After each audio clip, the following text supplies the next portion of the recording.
In this video, we're going to be reviewing the Ride1Up Portola. It's a high-performance bike for under $1,000 with some really killer components. I'll show you why I think this is going to be a contender for one of the top bikes for under $1,000.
Unboxing and assembling the Ride1Up Portola was a very easy process due to the light weight of the bike.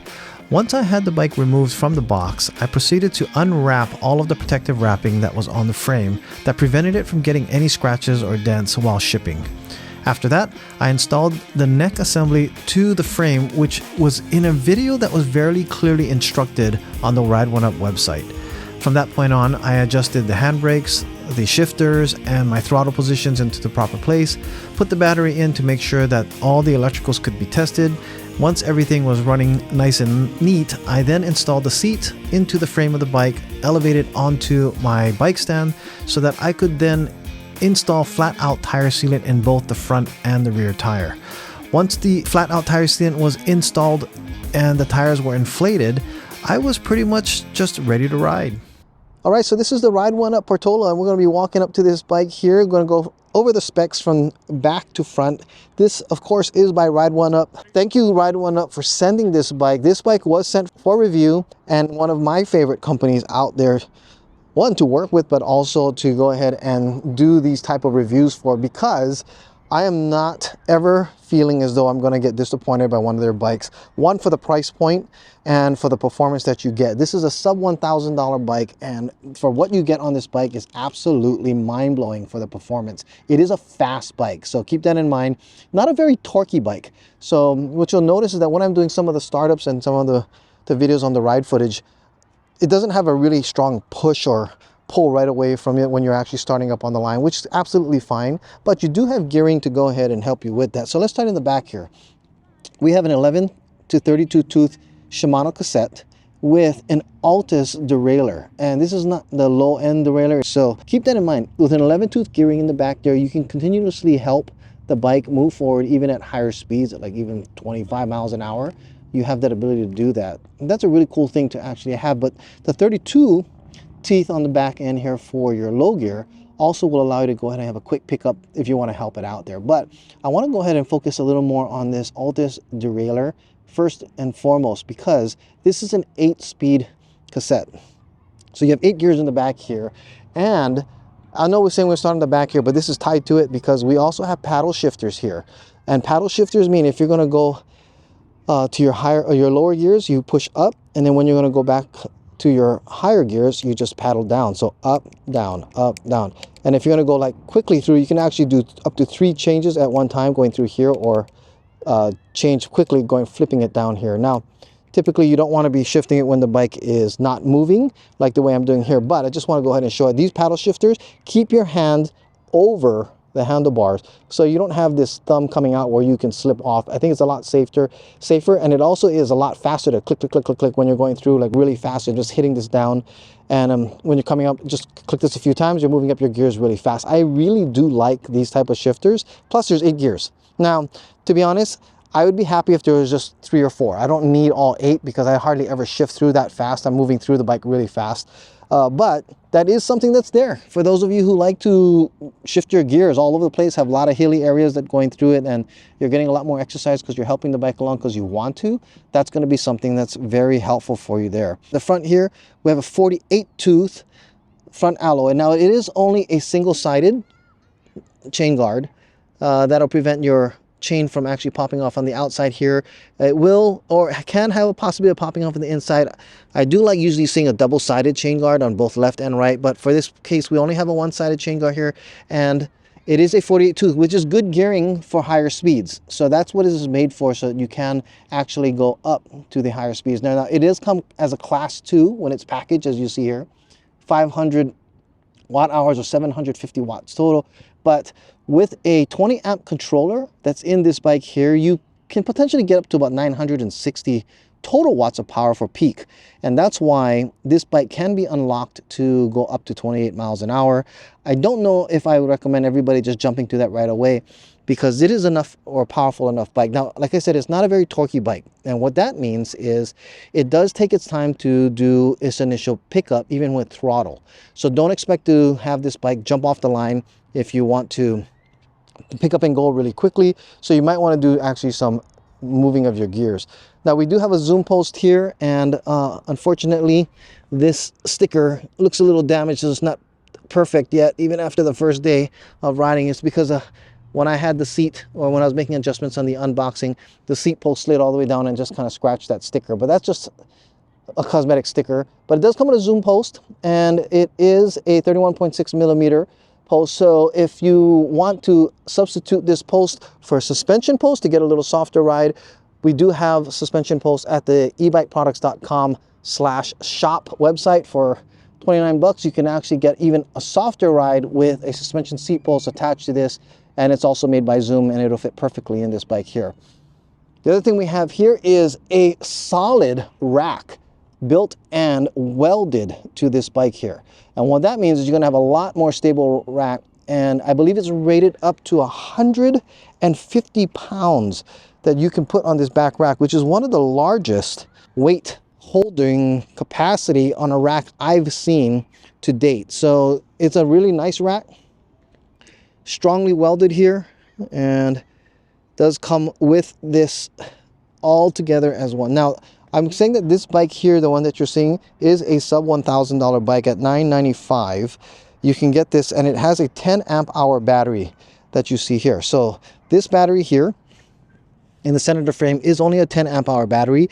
You can get 30% more power or more range on a battery, up to a 13.4 amp hour battery, if you pay just an extra $100. And I highly recommend getting the $1,095. Again, this is a sub $1,000 bike if you are getting the 10 amp hour battery that comes with this bike in here, right? So you can actually get the upgraded battery, extra $100 for 30% more range, or 3 more amp hours onto it, is well worth it. And if you are tight on a budget, I'd say even it's worth waiting till you do have the extra $100 to get that 13 amp hour, because the range that you'll get on it will be very helpful for most of you.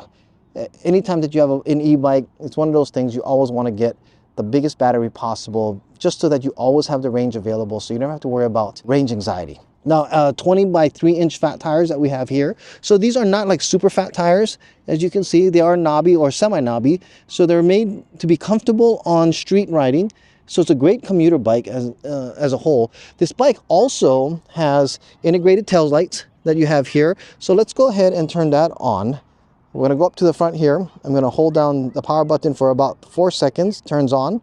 And as you can see, we have half power rating right now after a 16-mile ride. This has been only charged up once, and we've gone for a ride today, and you see, 17 miles, half charge there. Now this does fluctuate quite a bit. So when I got home, just before I came out to go ahead and do the specs that you're seeing here, this was actually at about 1 bar, and then it went up to about half. So it's one of those adjusting. A lot of e-bikes do that. I mean, this is not the only bike. In fact, I think most e-bikes do this. They will have this range adjust based on the average that the last ride that you have is calculating as you ride. So I ride at pedal assist 5 everywhere practically, and full throttle wherever I'm going, where I go at the high speeds. So I drain the battery quite fast. Now if you're a casual rider, it may not drop that fast and it may not bounce up, but what happens is, because you're averaging such high speeds and high drain, it's trying to calculate, and it's telling you this is how much you have left based on that. But when you start going slower, then it starts to build up. Now I did a couple of laps around this park here, and at very slow speeds, probably 8 miles an hour, 7. So that's why it's actually jumping back up there, which is saying that if I maintain 7 or 8 miles an hour in speed, it won't be that bad. But let's get back to the light. So if I hold down the plus button here, what you'll see is that this headlight symbol turns on. Now we do have a headlight in the front, but since we're sticking to the back here, let me go ahead and show you this. We do have our tail light on the back end, which actually I still have the protective cover on. So let's get this off to make it look a little better. There we go. Take this plastic off. There. So we have this nice LED light showing here. And while we have that showing, let me see if I can reach to the front here, and I'm going to hold the brake. There we go. And as you can see, the brake goes nice and bright. Now it doesn't have that flickering. That's my camera frame rate. If you see some flickering that's going on there, it actually is very steady and very bright, and I really like that. I mean, it really does help for people to see you in the back when you're braking. So that's one of the things that this does come within the back. It is integrated through the frame there, so you're nice and solid there. And since we have the lights on, let's go ahead and take a look at the front. So we have this also. It's a smaller light, but it is really quite bright. And I really do like this, you know. It's a shiny bright there. So we do have integrated lights front and back. So that is basically your standard that you kind of want with almost every bike. Not all bikes come with that. Even at $1,000, there's a lot of companies that will not stick on integrated lights. And Ride1Up, like I said, they do a really good job of getting some really good components on a bike that is very affordable for the mass market here. Let's go over the display modes that we have here. You have your watt power showing here, your miles per hour. If you click through, your odometer, ODO, also comes up, and then your trip meter for today. 17 miles, like I said, it's the first charge, first ride today. We did a full ride. It was a whole lot of fun.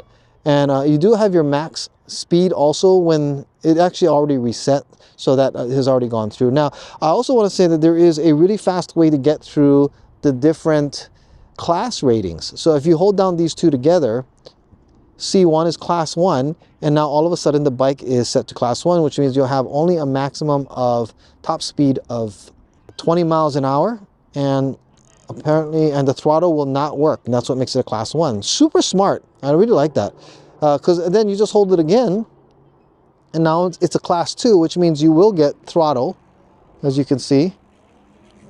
And with that throttle, you will also get speeds up to 20 miles an hour, regardless if you're pedaling or if you are using throttle. And then if you hold it down again, you're now in class 3, which means you'll get 20 miles an hour with the throttle alone. And if you want to exceed the 20 miles an hour, you slowly just start to go ahead and pedal your pedals, and it'll exceed the 20 miles an hour to get you to 28. So in the meantime, talking about the speed of that, I also wanted to mention there was something that caught my eye about the amount of sensors that are in this cadence sensor. Last year, in fact the year before, most bikes came with 6 to 12 magnet sensors in this cadence sensor here. So what it means is that as you are turning your pedal, there are magnets that are actually passing by a sensor. The more magnets you have, the more sensitive it is to know how fast you're pedaling and how it wants to adjust to it. So 24 is one of the higher that I've seen yet, which means it's one of the reasons why this is so responsive. One of the problems with a lot of cadence sensor bikes is that people are saying that it takes, in fact, I've noticed it too, is that there is a delay from when you start to pedal before the motor kicks in. And sometimes it can be, not I say dangerous, but it takes a little getting used to, because you could be pedaling almost a half pedal before the engine starts to kick in.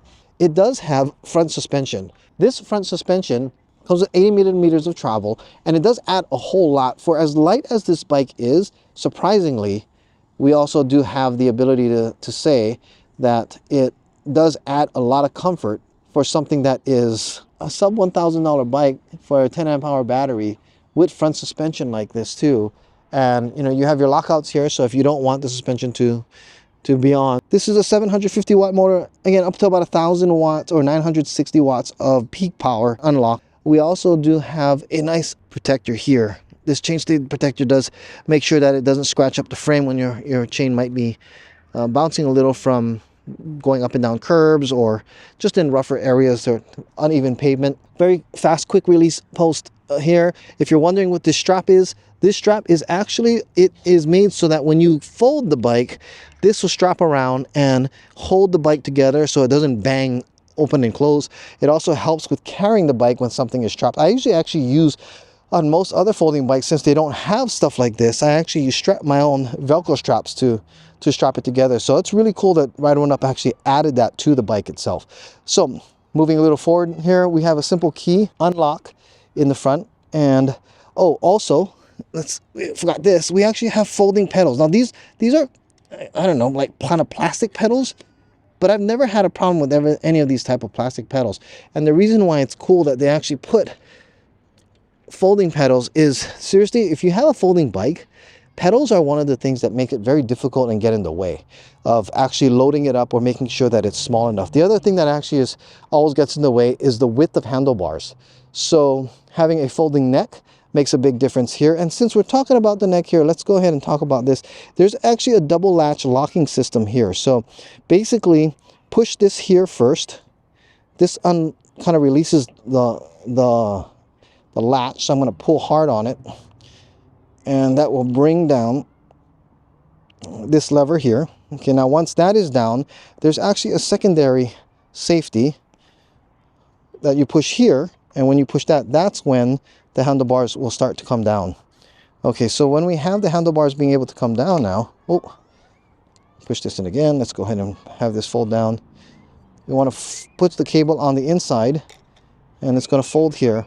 This is already bringing down the height of the bike. So this is how you can see that it'll easily fit or start to fit in something like a trunk. Now let's go ahead and we're going to look into folding this bike a little. There is the other latch right on the front here, and all I have to do is push this latch forward, pull it here. Now you want to make sure that your pedals are in our right position to make sure that it'll fold and not be in the way. And I think it actually goes best here, right around this area here where everything's clear. And then from that, kick up the kickstand. We're going to fold the bike here and then bring it around and lay it down here. All right, there's a little stand underneath to hold that.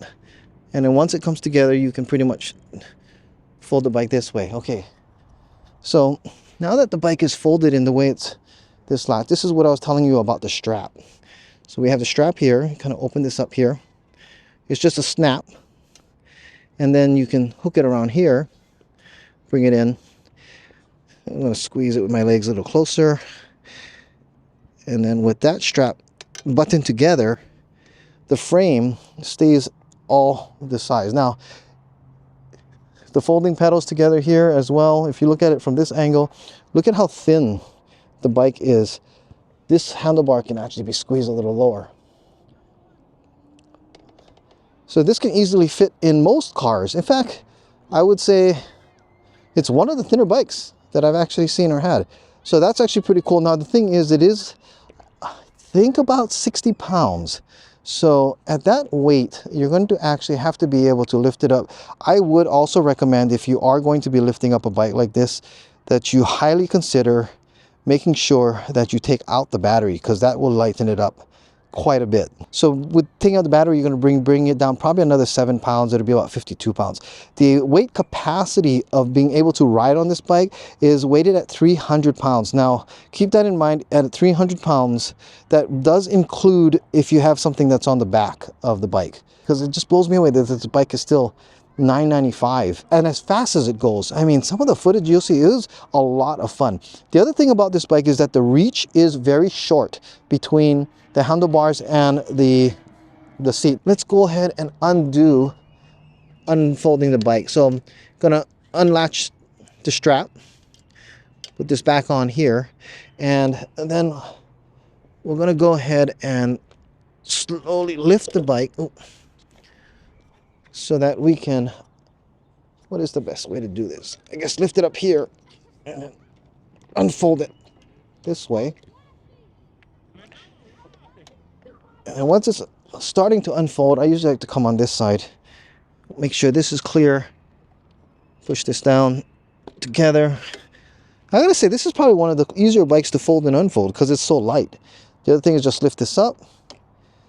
The button in the front goes in, and then this comes up, making sure that this button is already pre-pressed out here, and unfold the pedals. That's it. That's pretty easy. All right, put this kickstand back down and you'd be ready to ride just like this already. The other thing that, which is kind of unusual for a folding bike, is that I don't see it very often, but they have a quick release front here, which is really interesting because that's not a very common thing since they don't really typically need to take off the tire or the rim for anything. And this is a through axle. And what that means is, if you look on this side here, right here, there is a post that goes all the way. It goes all the way through, and then you just kind of screw it on and you tighten it up. We're going to take a look at the components that we have on this side here next. So coming into the front, I want to show that we have 180 millimeter rotors, which this is one of the most impressive things to me on this bike, because we also have hydraulic brakes on the front and the back, and with 180 millimeter rotors, look how big these rotors are. It stops so good. And I think one of the other reasons is because of the weight. In fact, I was very cautious on how hard I hit the brakes because it just stops so good. So I don't know the brand of these calipers in the back here, but these are hydraulic brakes. We have really just fantastic brakes. They work so well. Ride1Up does a good job just sourcing some really cool components for their bikes here, and this is no different. So you do also, now we're up here on the front, these are locking grips. They do not spin, which is also a huge benefit, something I look out for. The hand grips are very comfortable. They this little, I don't know what they call this on a grip, but gives a good rest for your hand. Everything is adjusted nicely. It also has on the front here, very easy to adjust the handlebars to get to the right position that you want. There is, like I said, remember I made that mention earlier, the reach though, from the front of the seat to the handlebars is very close. So now, even though that this is rated, I believe from 4'10" to riders 6'4", I don't know if anybody at 6 feet even would not find it a little too close to reach. So, there are posts that actually do slide back, but the other thing is I would actually move this all the way back, even at me being only 5'5". And again, let me go ahead and show that what I'm talking about here. I'm gonna put this back down. When I'm sitting on this, I'm in a very upright position here. Now, the thing is, when I'm starting to ride and I'm starting to pedal, I actually want to be further back. So because of that, I'm usually almost riding on this as my behind is actually kind of leaning almost over the back end when I'm actually got full speed and pedaling. Now, for the most part, when I'm riding, I can ride with just on a regular seated, comfortable position with this reach here. But I have not found very many bikes where I thought that the handlebars were too close to me. At 5'5", I think anyone maybe 5'6" or 5'7" would still find this decently okay. But anybody taller than that might find this too close, and there's not really a way to move this anywhere further. This seat can go further back. Of course, the higher your seat is, the further back, it's because it's angled this way, you'll be further back out that way here. But this is the max I could actually go out with full leg extension, and I still have like about an inch or so to move this back, and 1 inch makes a big difference in the feel of a bike. The seat itself, you know what, I just rode 17 miles on this and I didn't have any problems with this seat. I've been riding all day today and it's been really, really nice. Okay, so I just got the key, and what I'm going to show you here is, first of all, on this side of the bike, you do have the ability to charge the bike or charge the battery without taking it out. You can charge it right on the bike here. This goes directly to the batteries. And on the other side, in fact, let me go ahead and show this side here. On the other side here, we have our keyhole. Basically put it in here, turn the key, and that will allow the battery to come out. By just turning this, it'll pop out the battery. But this is your basic battery. As you can see, it's a lithium battery pack, 48 volt, 10.4 amps, and 499 watt hours. And then basically when you're ready, just push this in, it'll snap in. Oh, take out the key, make sure that that's out. And then I'm just gonna snap this in, there. Oh, the other thing I want to say is that this accessory here is our waddle bag holder at ebikeproducts.com. So that is the Portola by Ride1Up.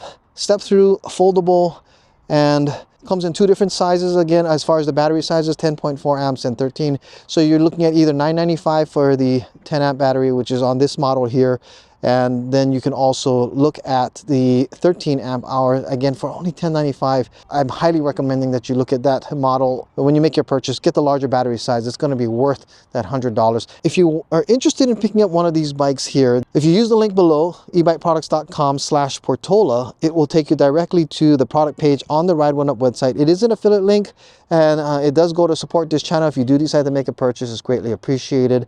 If you have any questions, honestly, you can reach out to Ride1Up and they'll answer that. They were like so nice. I hardly ever reach out to companies to ask them any questions. I was just so pleased at how much their support really cared about getting the answers right. And they didn't know, you know, who I was or if I was doing a review on their bikes. I could tell this is just how they actually treat all their customers. They are a US-based company, something you can be happy knowing that you're supporting. And this is the Ride1Up Portola. I highly recommend it. Fun bike, super fast, 28 miles an hour. I just cannot believe the pricing that they have this bike at. Something to consider. Take a look at it. Thank you so much for watching. Don't forget to like and subscribe, and I will see you guys in the next video.